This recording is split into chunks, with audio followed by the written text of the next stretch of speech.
আমি ঘরের মধ্যে জনসভা না, আমার কর্মী এবং একটা সম্মান দেওয়ার অনুষ্ঠান। আমি বললাম যে এত বছর আমরা নির্যাতিত হলাম, অত্যাচারিত হলাম, এবার যদি বিএনপির কোন নেতা আসে, যেই হোক না, যত নেতা আমি হইয়া যেই হোক না কেন, আমরা যদি বিএনপির নেতাকর্মীদেরকে বলি যে নৌকা তো নেই, যাই পারলে ভোট দিতে হবে, সেই নেতা বাড়িতে আসতে পারবে কিনা আমার সন্দেহ। কোন নেতা? বিএনপির নেতা। কার কারণে? বিএনপির কর্মীদের কারণে। বিএনপির কর্মীটা মানবে না, এত অত্যাচার মানবে না। এটাকে সারিজ আলম বলে ফেললো আমি নাকি বলেছি যে জামাতে ভোট দিলে বা লালবেলা ভোট দিলে তার হাত পা ভেঙে দেওয়া হবে, আর বিএনপি ছাড়া কাউকে ভোট দেওয়া যাবে না। আমি আজকে আপনার অনুষ্ঠান থেকে বলছি দুইটা, ওইটা আমি সারিজ আলমের উত্তেজকে বল নাই, ওইটা সারিজ আলম আমার বিরুদ্ধে একটা ফোর্স দিয়েছে, এটা আমি বলছি এটা যদি প্রত্যাহার না করে আমি কিন্তু মানহানি মামলা করব। হাবিব রহমান হাবিব, যে প্রশ্নটি করে গিয়েছিলাম, কেন এই কথা আসছে, মানে কেন আওয়ামী লীগ এবং বিএনপি আলাদা, মোটা দাগে আমাকে 3টা পয়েন্ট বলেন। আওয়ামী লীগ আর বিএনপি আলাদা এই কারণে, প্রথম যদি আমি ধরি, বিএনপির নেত্রী বেগম খালেদা জিয়া কারোর বিরুদ্ধে বলেন না, এই যে এত তাকে শাস্তি দিল, আজ পর্যন্ত কিন্তু আওয়ামী লীগ নাম উচ্চারণ করেনি। আওয়ামী লীগ এই যে ভোট বিহীন অবস্থায় একবার 153 বিনা ভোটে, তারপর 24 সালে রাতের ভোট কেটে নিয়েছে, এটা একটা ডিফারেন্স। বিএনপির সাথে ডিফারেন্স, বিএনপি আপনার এতে বিশ্বাস করে, অর্থনীতিতে, ফ্রি অর্থনীতিতে। আওয়ামী লীগের গঠনতন্ত্র আছে, সমাজতন্ত্র, তারা ধর্মনিরপেক্ষ জাতীয়তাবাদ একটাও তারা মানে না। বিএনপি যা বলে তাই করে, আর আওয়ামী লীগ যা বলে তা করে না। এটা হলো বড় পার্থক্য। এখন আপনি আসেন যে আমি কেন কথাগুলি বলেছি।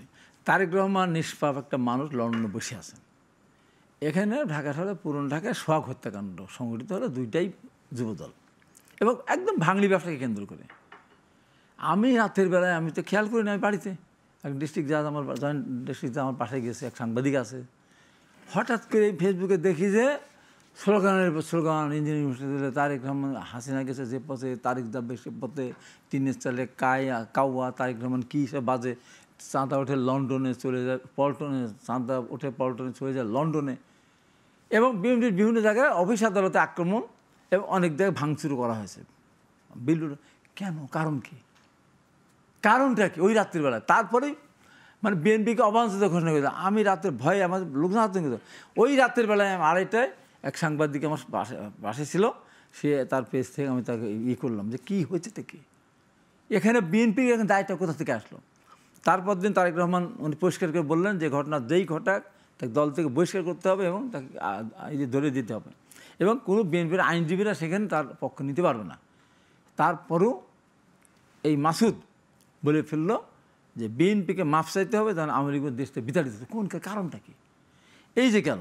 এখন দেখেন যে তারা যে কথাটা বললেন, মানে এইসব বাচ্চা ছেলেবেলাকে জিয়া রহমান কেটেছে খাল, এরশাদের লাঙ্গল, আওয়ামী লীগের কি একটা বিচ্ছির একটা কথা। এরাই বলেছে ম্যাডাম খালেদা শাড়ি কাকে দিবে, তারপর তার গহনা কাকে ভাগ করে নিচ্ছে। কোন বিনা অপরাধে এই কাজগুলো যদি বলে, আমরা এত কষ্ট করার পর, এই দেখেন জয়দেবপুরে মারা গেল। আপনার কি মনে হয় না যে এগুলো আসলে, যেটা ফতবে বলছিলেন, যেগুলো একটা রাজনৈতিক কথা, না, আমি আজকে বলতেছি, এই যে জয়দেবপুরে একজন সাংবাদিক গলাগড় হত্যা করলো, সারজিজ আলম পোস্ট দিয়ে দিল, বিএনপিটা করেছে, তারপর তো এখন মামলা হয়েছে। না, আমি আজকে বলতেছি গাজীপুরে আমি পরিষ্কার করে বলেছি যে 200 120 যারা নৌকার ধানের 201 তারকে দিব্যাটা কেটে দেয়। আমি সারজিজ আলমকে বলি নাই, আমি তো কাউকেই বলি নাই, যাকে যে বলবে তাকে। অথচ আমি কিন্তু ওই সময় আওয়ামী লীগের সময় স্বরাষ্ট্রমন্ত্রী সরাসরি তার নাম ধরে বলেছিলাম। এটা একটা গেল। এবং আমার পরশু দিনের একটা বক্তব্য, 10 তারিখে একটা বক্তব্য, চাটমোহরে আমাদের হাসান দাফের তুহিন কৃষিবিদ, তাকেও আমরা 2 থেকে সরিয়ে চেয়ারম্যান সাহেবের নির্দেশ মতো 3-এ দেওয়া হয়েছে। আমি জেলা আহ্বায়ক, তাকে বুঝি ওখানে দেওয়া হয়েছে। ওখানে আমাদের একজন স্বতন্ত্র প্রার্থী হিসেবে দৌড়ায় বেড়াতে এসেছে, ধানসি করে। আমি দেখো চেয়ারম্যান সাহেব এখানে সরাসরি বলে দিয়েছেন আমাকে তার পক্ষে ইলেকশন করার জন্য, তুমি এগুলো করো না। আমি ঘরের মধ্যে জনসভা না, আমার কর্মী এবং একটা সম্মান দেওয়ার অনুষ্ঠান। আমি বললাম যে এত বছর আমরা নির্যাতিত হলাম, অত্যাচারিত হলাম, এবার যদি বিএনপির কোন নেতা আসে, যেই হোক না, যত নেতা আমি হইয়া যেই হোক না কেন, আমরা যদি বিএনপির নেতাকর্মীদেরকে বলি যে নৌকা তো নেই, যাই পারলে ভোট দিতে হবে, সেই নেতা বাড়িতে আসতে পারবে কিনা আমার সন্দেহ। কোন নেতা? বিএনপির নেতা। কার কারণে? বিএনপির কর্মীদের কারণে। বিএনপির কর্মীটা মানবে না, এত অত্যাচার মানবে না। এটাকে সারিয়ে জানানো বলে ফেললো আমি নাকি বলেছি যে জামাতে ভোট দিলেন, লালবেলা ভোট দিলে তার হাত পা ভেঙে দেওয়া হবে, আর বিএনপি ছাড়া কাউকে ভোট দেওয়া যাবে না। আমি আজকে আপনার অনুষ্ঠান থেকে বলছি দুইটা, ওইটা আমি সারজালামের উদ্দেশ্যে বল নাই, ওইটার সারজালাম আমার বিরুদ্ধে একটা পোস্ট দিয়েছে, এটা আমি বলছি এটা যদি প্রত্যাহার না করে আমি কিন্তু মানহানি মামলা করব। কারণ আমি তো তাকে উদ্দেশ্য করে কিছু বলি নাই, আর ওইটা তো অসত্য কথা। আমি আমার কর্মীদেরকে আমার চেয়ারম্যান সাহেব যেহেতু 2 থেকে 3 নিয়ে গিয়ে দিয়েছেন, আমার সেই নেতা কৃষক দলের নেতা আন্দোলন সংগ্রামে সে সর্বাগ্যে ছিল, তার পক্ষে আমি কি বলতে পারবো না আমার কথা? আমার কর্মীদের বলতে পারবো না যে যদি বিএনপির ধানেশের বাইরে ভোট দিতে বলে কোন নেতা, সে কিন্তু কর্মীদের কাছ থেকে বাড়ি যেতে পারবে না। আমি জামাতের কথাও বলি না, জামাতের লোক ভোট দিতে ধানেশে দাঁড়িপাল্লে গেলে তাকেও মারতে চায়, কিছু করতে চায় না। এই যে বিকৃত, আমি আজ পর্যন্ত একটা কথা কোনো দিন আমি কিন্তু বললেন, যেমন নাসিরুদ্দিন পাটোয়ারি বলেছেন, আজকে আপনি বললেন যে ভোট কোথায় দিবেন না, শহীদদের কবর থেকে উঠিয়ে নিয়ে আসা হবে। একা ওনারা দেশের মালিক, হতে দিবেন না কেন? এখন কতদিনই আপনাদের বিচার হবে, কতদিনই সংস্কার হবে আপনি বলেন? এই যে দেশটা কোথায় যাচ্ছে, দেশের অর্থনীতি কোথায় কোন দিকে যাচ্ছে? আজকে আমার অত্যন্ত, আমি তাকে একসাথে আমার ভালো সম্পর্ক, সালুদ্দিন সাহেব বললেন যে আমরা এই খাদের কেনার থেকে আমাদের অর্থনীতি ঘুরে নিয়ে আসছে। আমি তো একমত না। তাই 1 বছর একটা ইনভেস্টমেন্ট আসে নাই, আমার নতুন কোনো প্রোডাকশন হচ্ছে না, তারা ঘুরে দাঁড়ালাম কোথা থেকে? রেমিটেন্স পাঠাচ্ছে। আমি কোনো ভারী যন্ত্রপাতি ইম্পোর্ট করছি না।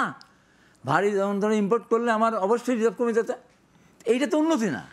তো এখন দেশটা যতক্ষণ পর্যন্ত একটা নির্বাচন না হবে ততক্ষণ পর্যন্ত কিন্তু আপনার দেশের উন্নয়ন হওয়ার কোনো সম্ভাবনা নেই। কিন্তু তারা চাচ্ছে না, তারা তো স্পষ্ট বলেছে হবে না। তারা বললেই তো হবে না। এই কথাটা কারা বলেছিল? আমরা সবাই মিলে 85 নির্বাচন করলাম উপজেলা, সব দল বল আমরা চেয়েছিলাম, বিএনপি, তারপরে জামাত সব আওয়ামী লীগ সহ ওই নির্বাচন ঠেকাতে আমরা পারিনি। 86 আওয়ামী লীগ নির্বাচন জামাতকে সাথে করে বিএনপি গেল না, নির্বাচন ঠেকাতে পারেনি। 88 বিএনপি জামাত আওয়ামী লীগ মিলে এর সাথে দল ছিল না, বল ছিল না, শিল্পী ছিল না, সাহিত্য ছিল না, গায়ক ছিল না, গায়িকা ছিল না, নায়ক ছিল না, নায়িকা ছিল না, তারপর আমরা সবাই মিলে ঠেকাতে পারিনি।